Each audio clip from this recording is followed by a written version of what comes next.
BFM Business, la France a tout pour réussir.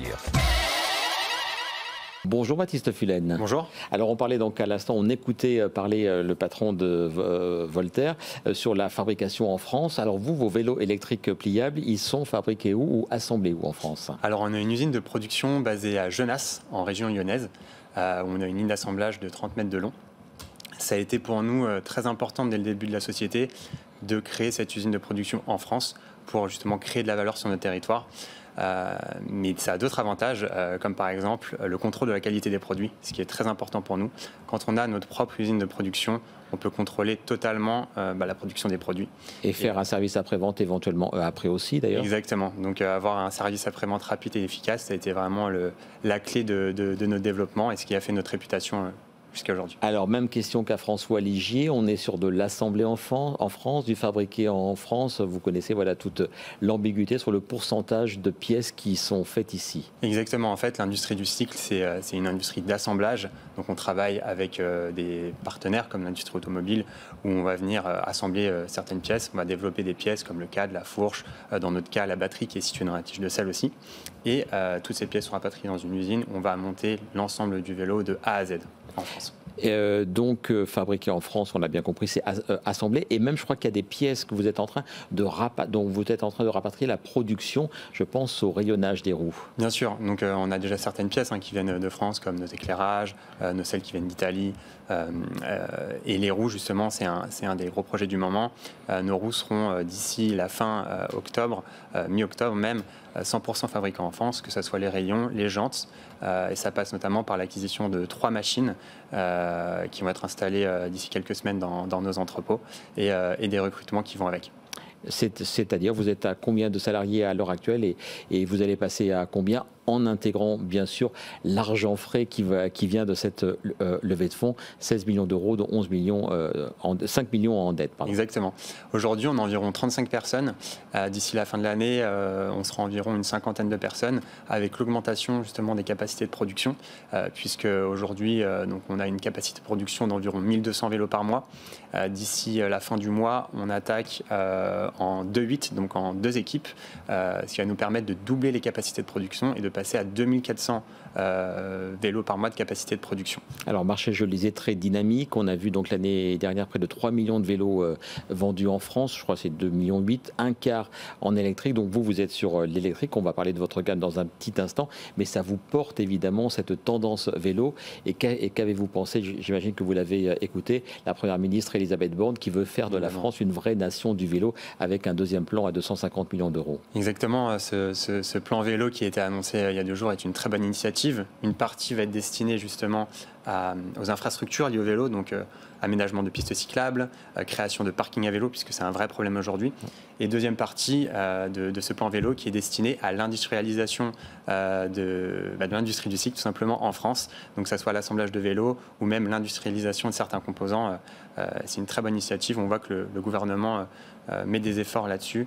Et les efforts, ils sont mis donc aussi pour les usagers, ils sont mis aussi pour celles et ceux qui souhaitent acquérir un vélo. Alors vous, dans le cadre de la pliabilité, je crois qu'il y a un bonus spécifique qui s'applique jusqu'à la fin de l'année. Exactement, il y a un bonus vélo électrique pliant global, mais plus particulièrement sur le vélo électrique pliant, où là on a un bonus qui va jusqu'à 1 000 euros, donc 40% du prix du vélo jusqu'à 1 000 euros qui est pris en charge par l'État pour favoriser justement l'intermodalité. L'intermodalité, c'est-à-dire pouvoir combiner son vélo avec des moyens de transport comme le bus, le métro ou le tram. Et nos vélos s'apprêtent particulièrement à ce type d'usage. Ce soutien, que ce soit de l'État, des collectivités locales aussi, pour vous, j'imagine qu'il est fondamental dans votre développement. C'est important de se dire on n'est pas seul, on est soutenu et on le sait que toutes les incitations fiscales, quel que soit le domaine, ça a été dans les panneaux solaires il y a quelques années, c'est fondamental pour qu'un marché émerge. C'est votre cas.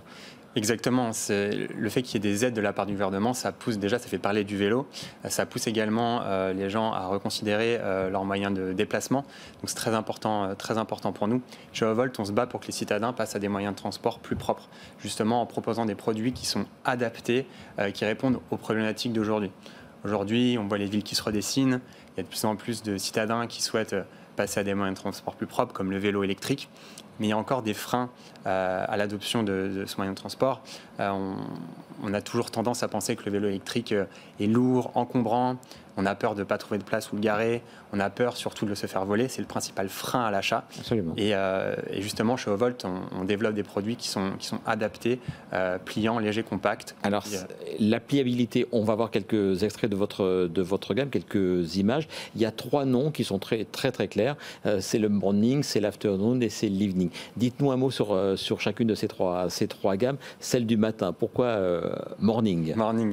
Alors, le Eovolt Morning, c'est le plus petit de nos vélos, le plus compact, le plus léger. C'est celui avec lequel on a commencé.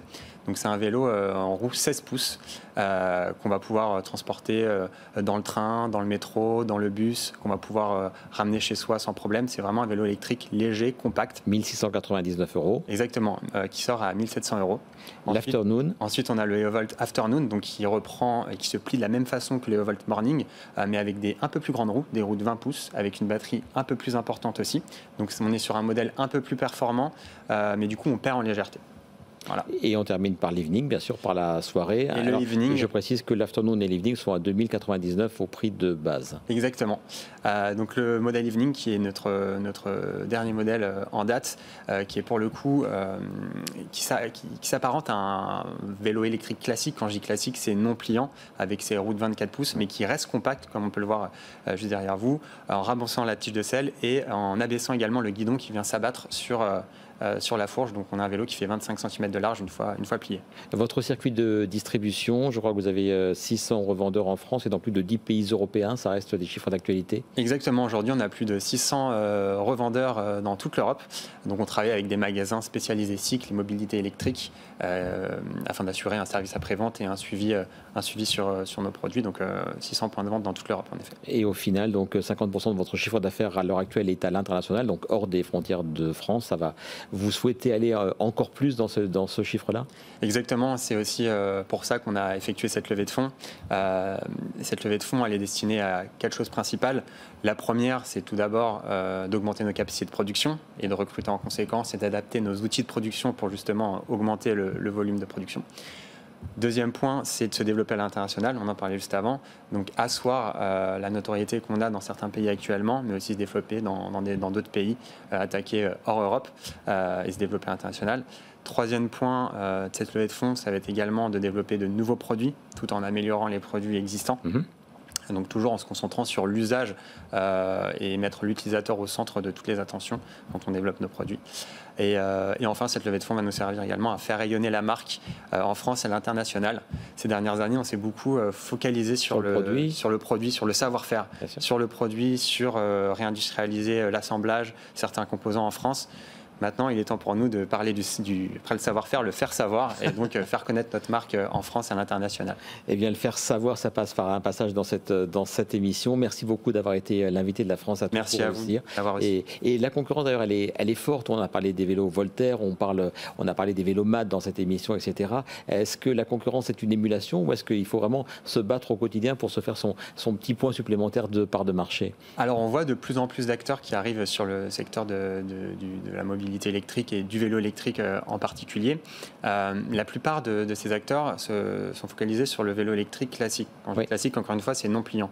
Sur la niche du pliant léger compact, on a encore très peu d'acteurs. Et aujourd'hui, plus il y a d'acteurs, plus il y a de marché, on va dire. Donc ça tire le marché vers le haut dans tous les cas. Et d'où l'importance de faire connaître votre marque. Donc voilà, Eovolt, jeune marque française, créée, je crois d'abord à Bourges, puis rapatriée dans la région lyonnaise, que vous avez cofondée avec Lucas Chevalier il y a 5 ans et maintenant 16 millions d'euros. Bravo à vous et longue vie donc à Eovolt. BFM Business, la France a tout pour réussir.